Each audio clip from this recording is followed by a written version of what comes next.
All right, first to investigations into the Thane building collapse that has killed 74 people. We believe the police commissioner of Thane is speaking right now. Let's listen in. Karachi में श्री चौहान के घर से 5 लाख रुपए cash एवं कुछ property के दस्तावेज बरामद हुए। इस काम में कोई एजेंट जब्बार पटेल और सब standard supplier, material supplier Afroz Ansari, इनका भी हाथ सामने आया। इनको भी हमने गिरफ्तार किया। इनको आज कोर्ट के सामने हाजिर किया गया। कोर्ट ने इनको 14 दिन का पुलिस रिमांड दिया है। इन्वेस्टिगेशन जोर से चालू है। हमने जहां 74 लोगों की, इनोसेंट लोगों की जान गई, इसके बाद में महाराष्ट्र शासन, पुलिस डिपार्टमेंट, इन्होंने एक कड़क भूमिका ली है और इतना बड़ा हादसा के लिए जितने भी लोग जिम्मेदार हैं, चाहे वो किसी भी हल्के के हों, किसी भी डिपार्टमेंट के हों या प्राइवेट हों, जिन के बारे में हमारे साहब ने इन्वेस्टिगेशन में सबूत आएगा, हम इसको इन्वेस्टिगेशन को आगे बढ़ाएंगे। जब्बार का रोल क्या था बताया? जब्बार मीडिएटर था, उसने सारे पब्लिक सर्वेंट्स के बीच में मीडिएटर का काम किया। कैसे लोगों तक पहुंचना है, कैसे कितने पैसे दे रहे हैं? ठीक है, जैसे मैंने बताया उसने एजेंट का काम किया, उसने एक दलाल का काम किया। और ये बता पाया कि लोगों ने कितने पैसे में मकान खरीदा था, पेमेंट किया था लोगों ने, इस बता दो। देखिए, इसमें एक बड़ा रैकेट सामने ये आया है कि ये एक बार मकान बना देंगे। मकान बना देने के बाद में उसको जल्दी से जल्दी इसमें कोई रहने के लिए जाना चाहिए। एक बार रहने के लिए चला गया तो फिर म्युनिसिपल अथॉरिटीज, सिविल अथॉरिटीज को वहां से निकालना मुश्किल हो जाता है। इसके लिए जो जो फ्लोर बनते चले गए उसमें इनमें लोग ये घुसाते चले गए।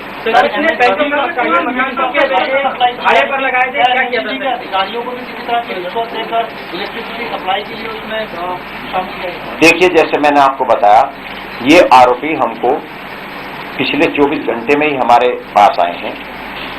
प्राथमिक जानकारी और प्राथमिक इन्वेस्टिगेशन में हमारे सामने जो आया है वो तथ्य आपके सामने रखा है। जो आप प्रश्न पूछ रहे हैं, इन्वेस्टिगेशन में उन सब के बारे में भी जानकारी इकट्ठी की जाएगी। जवान के घर से जो पेपर बरामद हुए हैं प्रॉपर्टी के, क्या वो टीएमसी के अनुसार वो उनके डिपार्टमेंट से रिलेटेड पेपर थे या वो भी इसी तरह के पेपर थे जिस तरह से ये बिल्डिंग बनाई गई है? देखिए, जैसे मैंने आपको बताया, ये प्रॉपर्टी जब ली जाती है तो उसकी कहाँ से खरीदी गई, कहाँ रजिस्ट्रेशन हुआ, कब खरीदी गई, ये सब जानकारियां इकट्ठा करनी होती हैं और उसमें समय लगता है।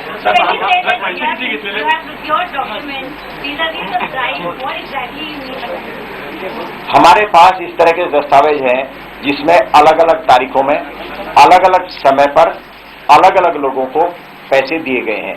और यही बात हमको, जो लोग, हमने 2 बिल्डर हैं उनको पकड़ा है, उन्होंने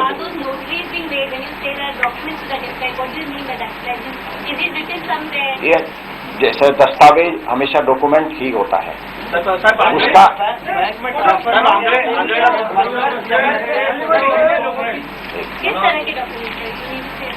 जैसे मैंने आपको बताया, अभी इन्वेस्टिगेशन चल रहा है, वो डॉक्यूमेंट इन्होंने कोरोबरेट भी किए हैं कि हाँ इस तरह का हुआ है। हमने उसी आधार पर इन लोगों को गिरफ्तार किया। वन विभागाच्या अधिकाऱ्यांना तुम्ही यामध्ये अटक करणार का? वन विभागाचे, फॉरेस्टचे डिपार्टमेंट त्यात इन्व्हॉल्व आहे, फॉरेस्ट जागा आहे असं आयुक्तांचं म्हणणं आहे महापालिकेच्या, आणि तरीसुद्धा त्या फॉरेस्टच्या याला तुम्ही अजून कोणाला अरेस्ट केलं नाही, त्यांना त्यांनी नोटीस दिल्या होत्या की कारवाई करण्याकरता या, ते आले नाही।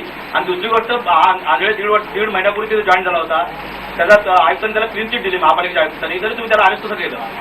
जैसा कि मैंने आपको बताया, हमारे पास जो सबूत आए हैं उनके आधार पर हमने ये अरेस्ट किया है और हम आगे किसी को भी कोई क्लीन चिट देना नहीं चाहते। इन्वेस्टिगेशन में जो जो सबूत सामने आएंगे उन सबूतों के आधार पर आगे की ये सवाल है कि जो प्लॉट का ऑनरशिप है उसको लेकर के और मकान के ऑनरशिप को ऐसा सुनने में आ रहा है कि जो लोग वहाँ पर थे उनको मकान भाड़े पर दिए गए थे रहने के लिए। क्या वाकई लोग जो थे वो भाड़े पर थे या लोगों ने मकान खरीदे हैं वहाँ पर, जितने भी लोग वहाँ पर? देखिए, जैसे मैंने आपको बताया, आपने भी वो जगह देखी है, वहां पर कुछ लोग रह रहे थे जिसमें से 74 लोगों की जाने गई हैं, कुछ लोग हॉस्पिटल में हैं। तो वो जो लोग जीवंत बचे हैं उनसे हमारी पूछताछ जारी है। ये सब चीजें इन्वेस्टिगेशन में, जैसे मैं आपको बताया कि ये एक छोटा हादसा नहीं है, इसमें 74 लोगों की जान गई हैं। इसमें हम लोग टेक्निकल एक्सपर्ट नहीं है, हम इसमें टेक्निकल सपोर्ट भी ले रहे हैं, हम IIT की भी मदद ले रहे हैं, हम सैंपल्स अलग अलग भेजेंगे उसकी भी ले रहे हैं। ये किराए पर दिए थे, खरीदे गए थे, रजिस्टर्ड थे, ये इस सब का इन्वेस्टिगेशन में खुलासा होने वाला है।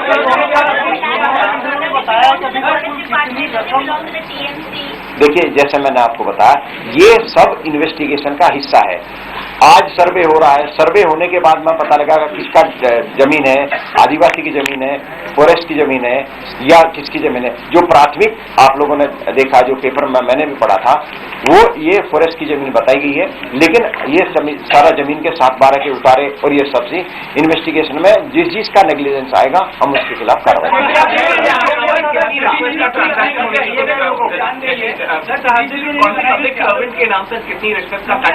देखिए, मैं अनिश्चित ये ऐसा है, इन्वेस्टिगेशन चल रहा है, मैं इसमें लाखों की बात कर रहा हूँ, लाखों का लेन देन हुआ है।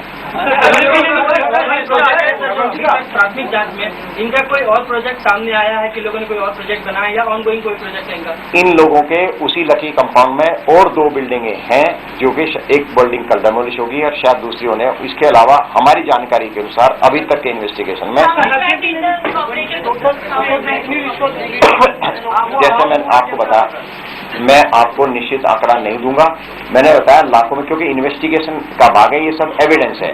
इन्वेस्टिगेशन शुरू हुआ है, इन्वेस्टिगेशन जैसे जैसे आगे बढ़ेगा, जो जो नई बातें सामने आएगी वो आपके माध्यम से हम सब लोगों को।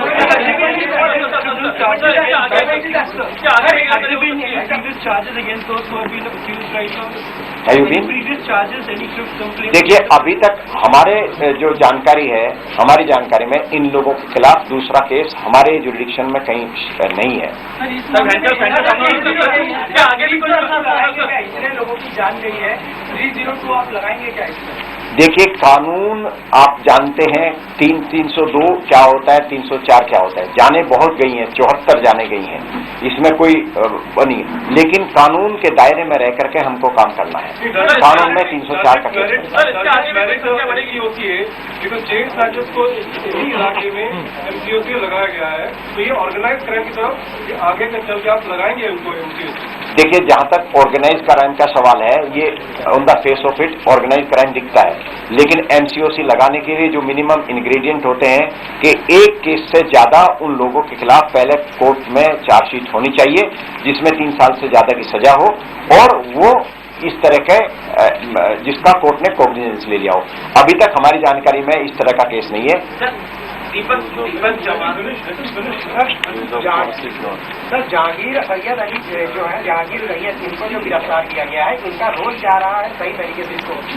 जहांगीर सैयद को भी बीच बीच में अलग अलग तारीखों में पैसे मिले हैं, इन्होंने पैसे दिए हैं।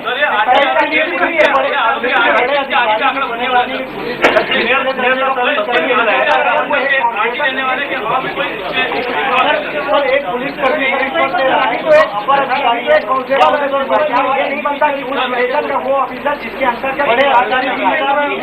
देखिए, जैसे मैंने आपको बताया, इन्वेस्टिगेशन में हमने किसी को भी कैसी भी क्लीन चिट नहीं दी है। इन्वेस्टिगेशन जैसे जैसे सबूत, आपके लिए इन्वेस्टिगेशन सबूतों के आधार पर आगे बढ़ता है। जो आप मुझे बात, या तो मुझे बोलने दीजिए आप। मैं जब कह रहा हूं कि हमने किसी को क्लीन चिट नहीं देते हैं तो संभावनाओं का प्रश्न ही कहां आता है। जो सामने आएगी तो इन्वेस्टिगेशन आगे बढ़ेगा। मैं इतना विश्वास दिला सकता हूं।